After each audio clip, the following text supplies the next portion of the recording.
No horse dominated American thoroughbred racing over such an extended period as did Kelso. Mrs. Richard C. DuPont's marvelous gelding was voted Horse of the Year for 5 consecutive seasons from 1960 through 1964. By your host from the Count Fleet mare, Maid of Flight, Kelso possessed a hard, deer-like quality, slim, racy, efficient. He was proof that what cannot be seen is more important than appearance. Except for an attractive head, his conformation did not appeal to experts. But as master breeder Federico Tessio remarked, a good horse walks with his legs, gallops with his lungs, resists with his heart, but wins only with his spirit and character. And Kelso defeated 5 generations of thoroughbred. His one vulnerability appeared early in his racing career and kept him out of the Triple Crown events. That flaw, a faulty stifle, disappeared early enough to allow him to win the Jockey Club Gold Cup at 3. At 4, Kelso joined Whiskbroom and Tom Fool as only the 3rd horse in history to win the venerable New York Triple, the Metropolitan, Suburban, under 135 pounds, and the Brooklyn Handicap, under 136. Here, Kelso rolled to his 3rd Woodward in succession. Crimson Satan coming on 3rd. Carry back to 4th, and Garwal is 5th. Coming through the stretch, that's Kelso in the middle of the track with Never Bend for the lead. Crimson Satan 3rd. Carry back 4th, and Garwal is 5th. 20 yards to go. It's Kelso drawing away by 4 lengths. Never Bend 2nd. By 1964, Kelso was pitted against yet another generation for King of New York, and the Woodward that year provided one of the great turf dramas of his career. His principal foes were Gunbow and Quadrangle.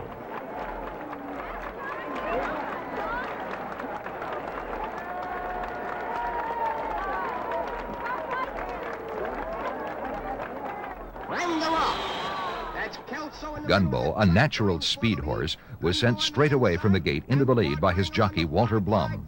It would be up to Milo Valenzuela on Kelso to force the pace early and keep up the pressure, else the race would be a runaway for the speed horse. Dropping back to last. Coming into the stretch now, that's Gunbow and Kelso whipping and driving on the outside with Quadrangle along the rail. Coming through the stretch, it's Kelso getting his head in front. Gunbow alongside 2nd. On the rail, it's Quadrangle 3rd. Kelso on the outside, but Gunbow hasn't given up yet. 20 yards to go now. It's Kelso and Gunbow head and head and nose to nose as they go over the finish line to photograph the whole finish. The question was, who won? The riders didn't know, neither did the trainers.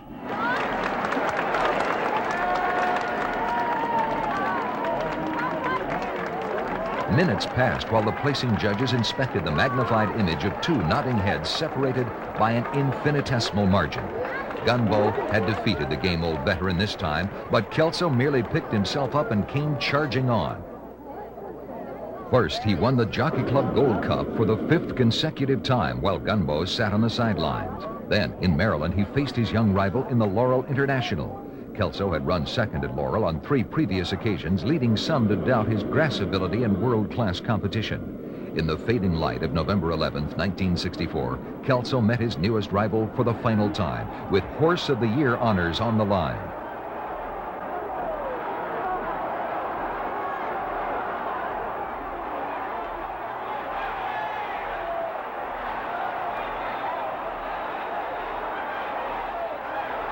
Gunbow again had an easy early lead, and Kelso must depend on his own courage to overtake his youthful opponent.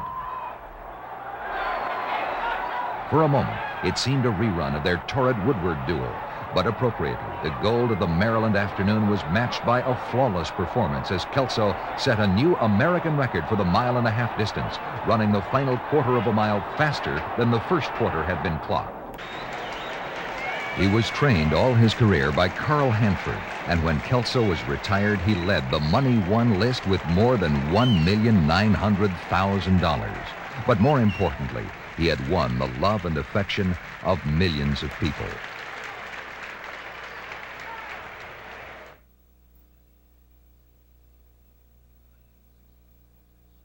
In the 1960s, the most exciting horse in California was an almost black gelding native diver.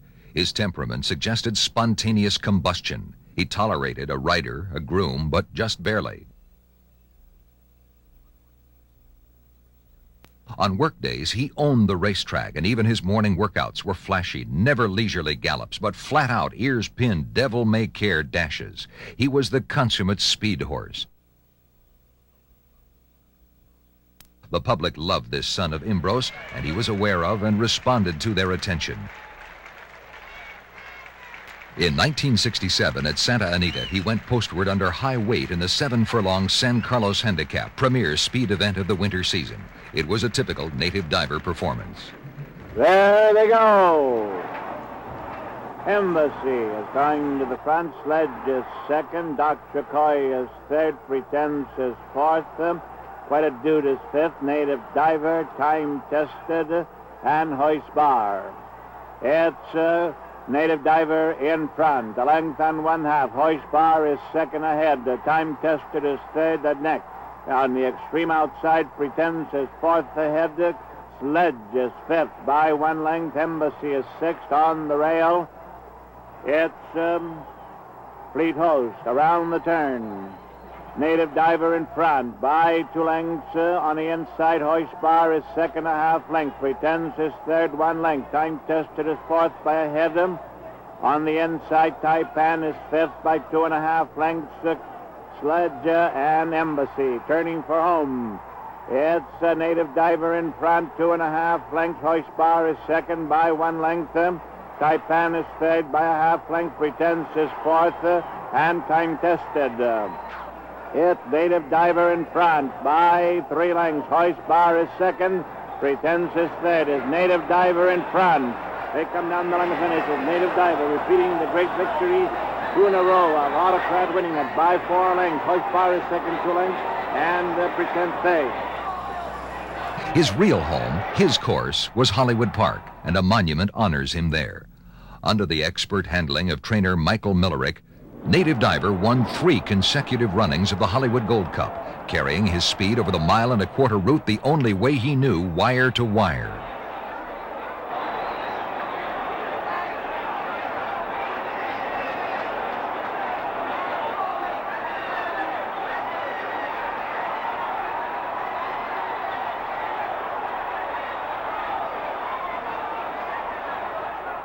He was 6 when he first won the race in 1965, repeated in 1966, and was poised to meet Pretense in 1967. No horse had won this event even twice until the Diver.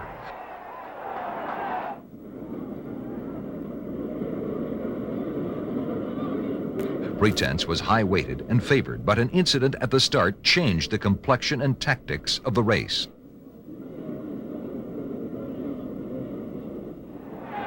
That was Milo Valenzuela falling from O'Hara, who stumbled just out of the gate. Watch it again.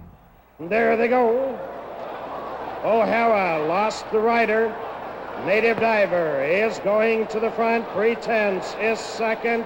Biggs third on the inside. And Quicken Tree coming by the stands the first time. It's Native Diver in front by 2.5 lengths. Pretense is second by 2 lengths. Biggs third, and Quicken Tree trails. O'Hara, the loose horse, the riderless horse, is moving up to third.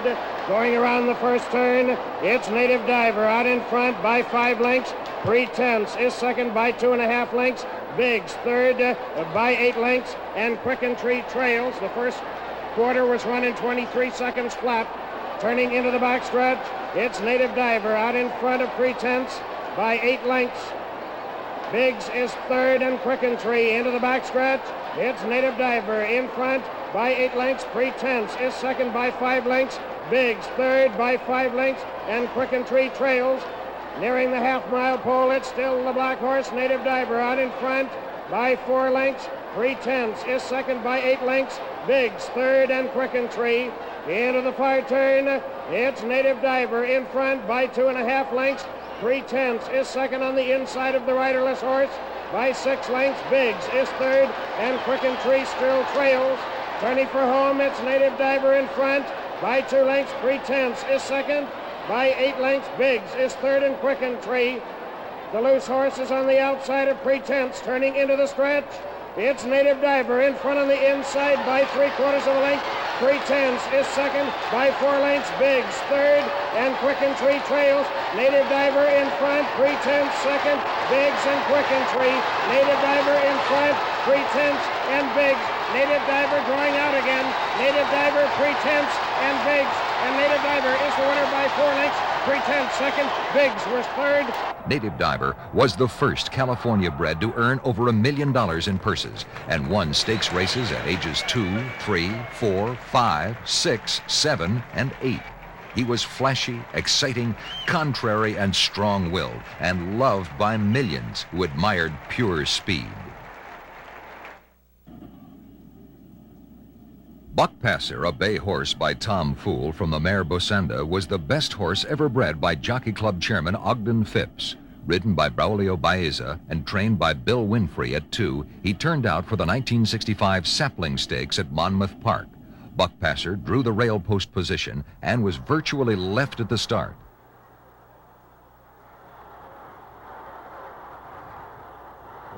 In the 1965 edition of the Sapling at Monmouth, 2 quick colts sprang to the lead. Quinta, closely followed by the favorite Armichael. Buckpasser, last by several lengths, is not even in the picture at this point.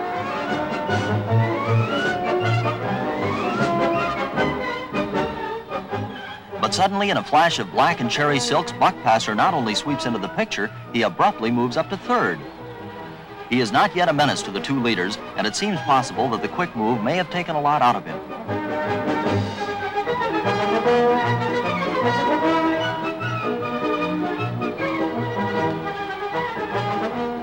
At the head of the lane, Buckpasser and jockey Braulio Baeza, swinging wide, seem hopelessly beaten. But the swift early pace has taken a heavy toll, and Armichael begins to stop, with Quinta also shortening stride, while Buckpasser is moving like a fresh horse. In one of the best juvenile efforts of the year, Buckpasser goes on to beat good colts going away and win the Sapling by half a length. At the end of the season, Buckpasser, having won 9 of 11 starts, was voted champion 2-year-old. In appearance, one of our most handsome champions, Buckpasser was, from the beginning, capricious in temperament. It was never more evident than in Florida at 3. The race at Hialeah would forever be called the Chicken Flamingo because management allowed only win betting in a race with a large field, fearing a huge minus pool. In the race, Stupendous, a stablemate of Buckpasser, was away quickly and opened daylight on a field that included Blue Skyer, Williamstown Kid, Rehabilitate, and Abe's Hope.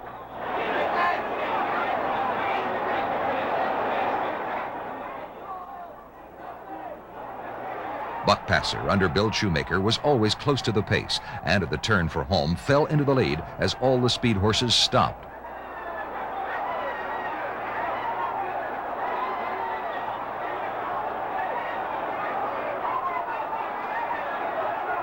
With no competition in sight, the colt pulled himself up and loafed along. Suddenly, on the outside, Abe's Hope went flying by, making what looked like a winning move until Buckpasser saw him and decided to run again. The result was breathtaking. A quarter crack would keep him out of the Triple Crown, but grew out by midsummer.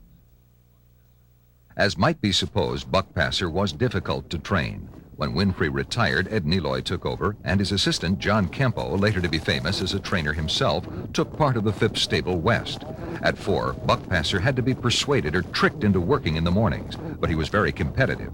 Baeza had said that Buckpasser would run down any horse he could see in front of him, and the tactics were to run relays of horses in the mornings at the big colt to ensure his interest.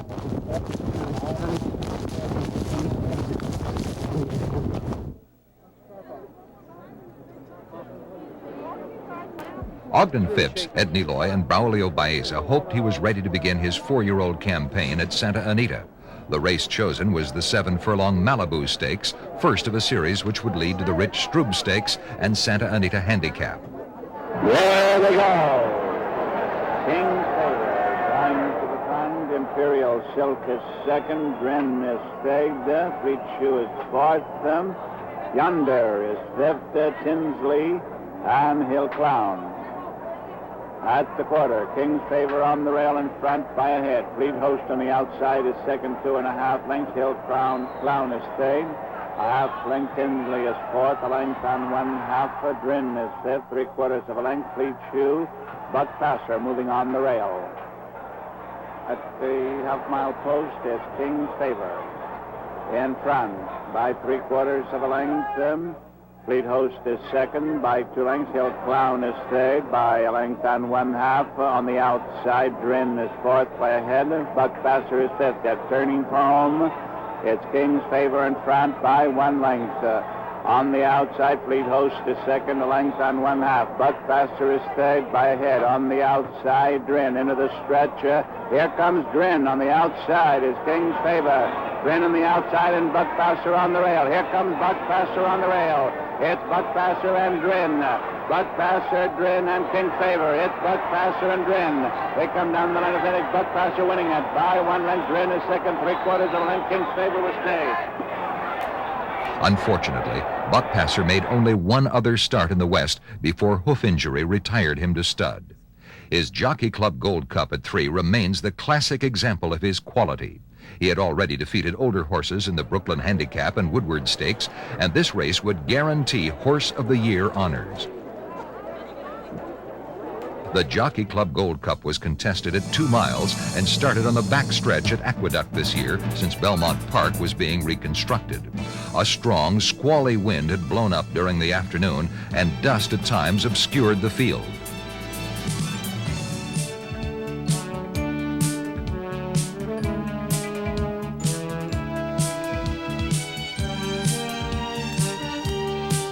Past the stands the first time, the proven stayer Niarchos was on the lead, with Poker beginning to fade, Amberoid, and Buckpasser fourth under a tight hold.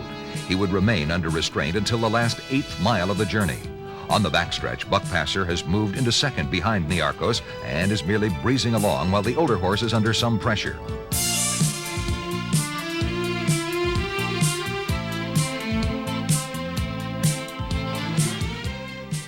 Baeza has no intention of opening a lead. He needs the presence of Niarchos alongside to keep Buckpasser's mind on his business.